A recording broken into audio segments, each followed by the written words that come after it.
How could thousands of ordinary people willingly join a cult? How could intelligent investors hand billions of dollars to Bernie Madoff? How could highly educated doctors recommend cigarettes as healthy? How could entire populations become convinced of ideas that, looking back, seem obviously false? Or maybe an even more uncomfortable question: how could you? Most of us hear those stories and think the same thing. I would never have fallen for that. I would have seen through it. I would have known better. But psychology has a way of humbling us. Because if there's one thing I've learned over the years, it's this: intelligence doesn't make us immune to bad ideas. Education doesn't protect us from bias. And being certain you're too smart to be manipulated might actually make you more vulnerable. So today we're going to explore one of the most fascinating questions in psychology. Why do smart people believe things that aren't true? And before this episode is over, I have a feeling you might become just a little less certain about some of your own beliefs. Welcome back to The Human Pattern. I'm Liv. Before we jump in, if you're enjoying exploring the psychology behind why people think, feel, and behave the way they do, I'd love for you to subscribe or follow the podcast. And if you find yourself leaving an episode with more questions than answers, then you're exactly where I hope you'll be. So subscribe wherever you're listening so you don't miss any future conversations. All right, let's get into it. One of my favorite things about psychology is that it has a way of exposing the assumptions that we make about ourselves. We like to believe that we're rational, objective, logical. We like to think that when new evidence comes along, we'll simply examine it, weigh it carefully, and adjust our beliefs accordingly. It sounds reasonable. It sounds mature. Sounds exactly like what we'd all do. But that's not usually how our brains work. In fact, psychologists have spent decades showing us that our brains often care less about being right and more about feeling right. And that distinction changes everything. Let's start with a simple question. When you look around at the world, do you believe you're seeing reality? Most of us would immediately say yes, of course.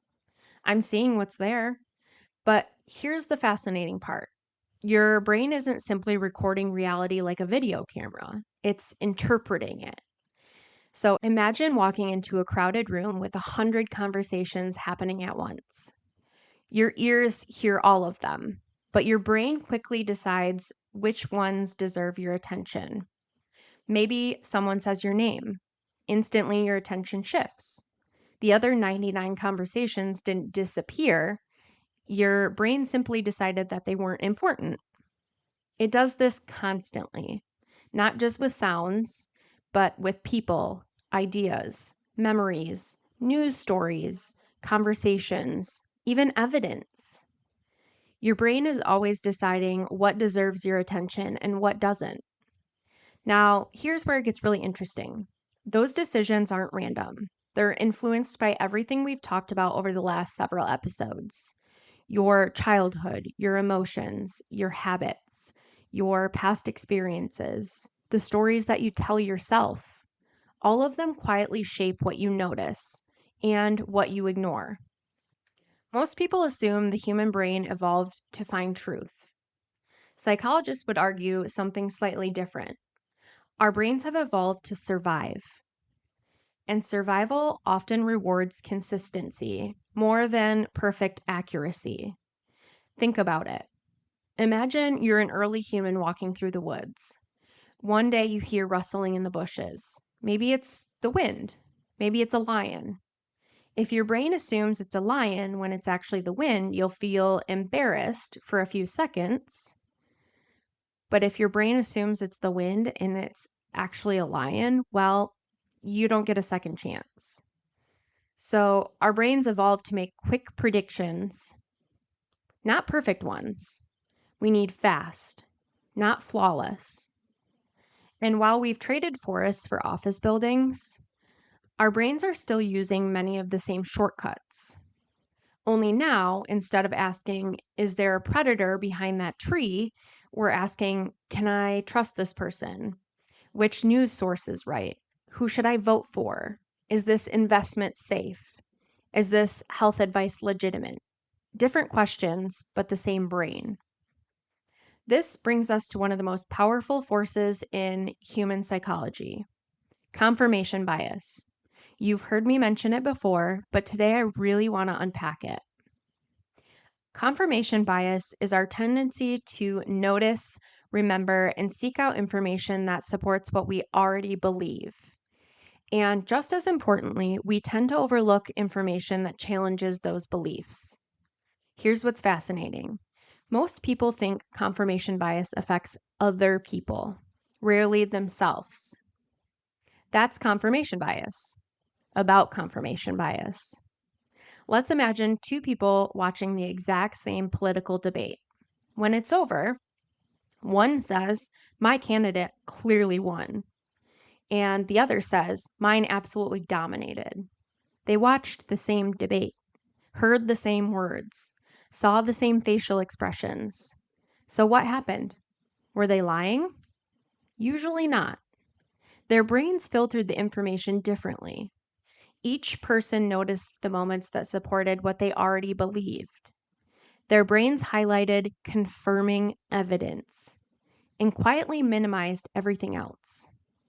Now, replace politics with sports, or nutrition, or parenting, or religion, or investing, or relationships. The pattern stays remarkably similar. We often think we're evaluating evidence, but sometimes we're simply collecting support for a conclusion that we have already reached. So here's a simple experiment for you. I want you to try something. Think of a topic that you feel strongly about. It doesn't matter what it is. Maybe it's parenting, maybe it's nutrition, maybe it's education or politics. Maybe it's a favorite sports team. Now, ask yourself this question. When was the last time you intentionally searched for the strongest argument against your position? Not the weakest argument, the strongest one. Did you read it? Like really read it? Or did you skim it, looking for flaws? That's a difficult question. Not because it proves anyone is wrong, but because it reveals something about how our minds naturally work. Most of us don't investigate our beliefs. We defend them without even realizing we're doing it. This leads us to another concept, motivated reasoning. If confirmation bias is about what information we notice, motivated reasoning is about what we do with that information. So here's an example. Imagine someone buys a brand new car. A week later, they read an article saying that model has reliability issues. How do you think they respond? Most people don't immediately say, well, I guess I made a terrible decision. Instead, their brain starts working. Maybe that study wasn't very good. Maybe those problems only affected older models. Maybe people are exaggerating. Maybe the article is biased. Notice what's happening. They're not objectively evaluating the evidence. They're protecting an existing belief. And honestly, we've all done this because changing our minds can be emotionally expensive. Sometimes admitting we're wrong means admitting that we've wasted money or time or years of our lives. Sometimes it means acknowledging that we trusted someone who didn't deserve it, or that we hurt someone, or that we've built part of our identity around an idea that may not be true. And that's difficult. So instead, our brains often become really, really good lawyers, not searching for truth, but searching for a defense. Sometimes changing our minds isn't just about changing an opinion. It's about changing how we see ourselves. And that might sound dramatic, but think about it. Imagine someone who's been a doctor for 30 years, or someone who spent their entire career in law enforcement, or someone who's dedicated their life to a particular religion, or a political movement, or even a parenting philosophy. Now imagine that they're presented with evidence that challenges something they've believed for decades. If accepting that evidence means saying, I've been wrong for 30 years, That's a really heavy emotional cost because it's not just an idea being challenged, it's an entire identity. And once our identity becomes attached to a belief, our brains start protecting that belief almost like they would protect our own body. Psychologists sometimes call this identity protective cognition. The name sounds complicated, but the idea is simple. The more a belief becomes part of who we think we are, the harder it becomes to question. Now, it's tempting to blame social media. And to be fair, social media has absolutely amplified many of these patterns, but it didn't create them. Confirmation bias existed long before a smartphone. People formed tribes long before Facebook. People spread rumors long before TikTok. What's changed is speed. Imagine living 200 years ago. If someone in your town believed something unusual, they had to convince the people around them. Today, the internet can instantly connect that person with a million other people who already agree. And that's powerful because humans are deeply social creatures. We aren't just asking, is this true? We're also asking, who agrees with me? And one of the strongest human needs is belonging. We all want to feel accepted. We want to feel understood. We want to feel like we're part of something bigger than ourselves. That's not a weakness, that's just being human. The challenge is that belonging can sometimes become more important than accuracy. Imagine joining a group where everyone believes the same thing. Maybe it's political, maybe it's religious, maybe it's about health, maybe it's about investing, maybe it's simply a group of close friends. At first, you probably join because you agree with them, but over time, something subtle happens. Disagreeing with the beliefs begins to feel like risking your place in that group. Now, the cost of changing your mind isn't simply admitting you were wrong. It might mean losing friendships, losing community, losing your identity, losing the people who make you feel understood. And that's an incredibly high price, sometimes higher than our brains are willing to pay. Now, let's bring this in technology. Have you ever noticed that after watching one video on a topic, your feed suddenly fills with similar content? That's not an accident. Algorithms are designed to keep your attention, not necessarily to broaden your perspective. Think about that for a second. Your social media feed isn't showing you reality. It's showing you what it's learned you're most likely to engage with. If you interact with videos about nutrition, you're going to see more videos about nutrition. If you engage with conspiracy theories, you're going to see more conspiracy theories. If you watch political content, you'll probably get even more political content. The algorithm isn't asking, what's objectively true? It's asking, what will this person keep watching? And over time, that can create the illusion that everyone thinks the way you do. And psychologists call this the false consensus effect. We begin assuming our beliefs are more common than they actually are, because the world we're seeing has quietly been customized for us. Imagine standing in a room where every wall reflects your own voice. You say something, the room repeats it back again and again. Eventually, it starts sounding like everyone agrees with you.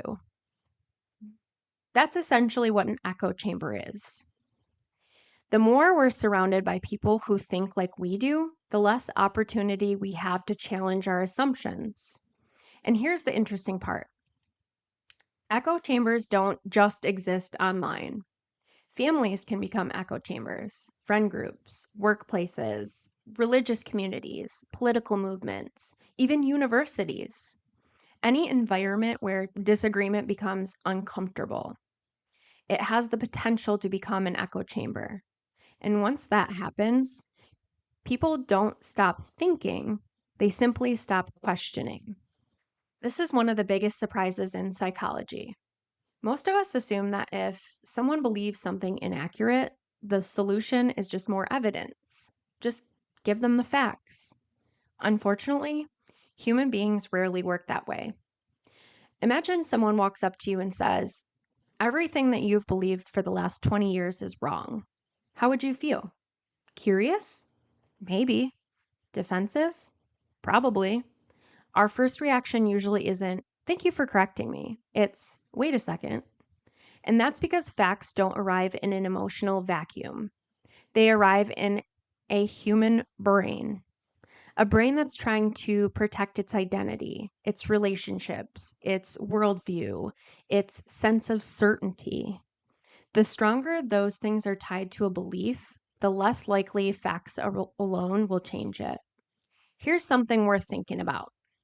Can you remember a time when you've changed your mind about something important? Not because someone argued with you, and not because someone embarrassed you, not because they won a debate, but because over time you became curious. Maybe you started asking better questions. Maybe you had an experience that challenged your assumptions. Maybe you met someone whose story didn't fit your worldview. If you're like most people, that's probably how it happened. Slowly, not suddenly. Curiosity changed your mind, not confrontation. And I think that there's a lesson in that. If curiosity helped you grow, maybe it's the best way to help someone else grow, not by trying to win, but by trying to understand. Everything we've talked about today extends far beyond politics or conspiracy theories. It shows up in marriages, friendships, parenting, leadership, business, medicine, education, even the way that we talk to ourselves. Because once we believe a story, our brains naturally start protecting it, whether that story is about the world or about who we are. And that brings us to one final question. If none of us is immune to these psychological patterns, how do we protect ourselves from believing something simply because it feels right? I want to leave you with a sentence that, on the surface, sounds completely harmless. In fact, it's a sentence I've said. It's a sentence you've probably said. And it's a sentence I now try very hard to avoid. I'd never fall for that. Think about how often we say it. I'd never join a cult. I'd never get scammed. I'd never stay in a toxic relationship. I'd never cheat. I'd never ignore those red flags. I'd never believe something so obviously false. Maybe. But psychology teaches us to be careful with that kind of certainty. Because almost every person who has ever joined a cult thought they never would. Every person who has been manipulated believed that they were too smart for it. Every victim of a sophisticated financial scam thought, "I'm not the kind of person who would get scammed." That's part of what makes these psychological traps so effective. They don't announce themselves. No one wakes up one morning and decides, "Today I'd like to be manipulated." It happens gradually. One decision, one compromise, one rationalization, one relationship, one piece of information at a time. Remember what we've talked about through this podcast. Our brains don't usually change all at once. They change through patterns, through repeated experiences, repeated stories, repeated choices. And that's why it's so important to recognize these patterns before we're inside of them. So if intelligence isn't enough, if education isn't enough, if confidence isn't enough, what actually helps? I think one of the most valuable qualities we can develop is something psychologists call intellectual humility. And it sounds complicated, but it's really a simple idea. It's the willingness to admit, "I could be wrong." Notice what that isn't. I'm not saying I don't know anything. It's not refusing to have opinions. It's not becoming indecisive. It's simply leaving room for the possibility that you don't have the complete picture. I actually think that this is one of the greatest strengths that a person can have. Because when you believe that you know everything, you stop learning. And knowledge is power. When you believe that you have everything figured out, you stop listening. When you believe you're immune to manipulation, you stop paying attention. Certainty feels comfortable, but curiosity keeps us growing. One thing I've noticed about myself over the years is that the more psychology I learn, the less certain I become.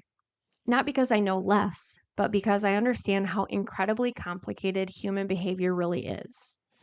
I've stopped asking who's right, and I've really started asking what led them to believe that. I've really stopped asking how could someone do something like that, and started asking myself what psychological forces made that decision feel reasonable.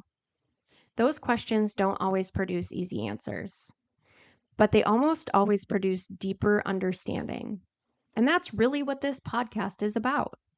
Not telling you what to think, but helping you become more curious about why people think the way they do, including yourself.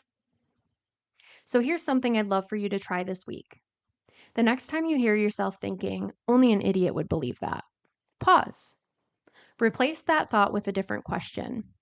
What would someone have to experience to make this belief feel true? Notice, that question doesn't ask you to agree. It doesn't ask you to excuse harmful behavior. It simply asks you to become curious, because curiosity opens doors that judgment often slams shut. And if you really want to challenge yourself, ask one more question. What belief do I hold today that I might see differently 10 years from now? That's a difficult question, but I do think it's one worth carrying around. Today was not about proving anyone right or wrong. It wasn't about politics or religion or conspiracy theories. It was about understanding something much more fundamental. Every single one of us sees the world through a psychological lens. Our experience shapes that lens. Our emotions shape it. Our relationships shape it. Our identities shape it. And our brains are constantly trying to create a story that feels coherent and consistent. The question isn't whether you have biases. You do. So do I. The real question is, are we curious enough to notice them? Next episode, we're going to put everything we've learned into practice. We're going to examine one of the most fascinating psychological stories of the last century. Not to ask, how could those people possibly believe that? But to ask a much more interesting question. What invisible psychological pattern slowly led ordinary people to believe something extraordinary? If today's episode challenged one of your assumptions, I'd love to have you back for the next conversation. Be sure to subscribe or follow wherever you're listening so you don't miss any future episodes. And if you're enjoying the human pattern, leaving a rating or a review is one of the best ways to help more curious minds discover the show. So until next time, stay curious, question the pattern, and I'll see you in the next episode.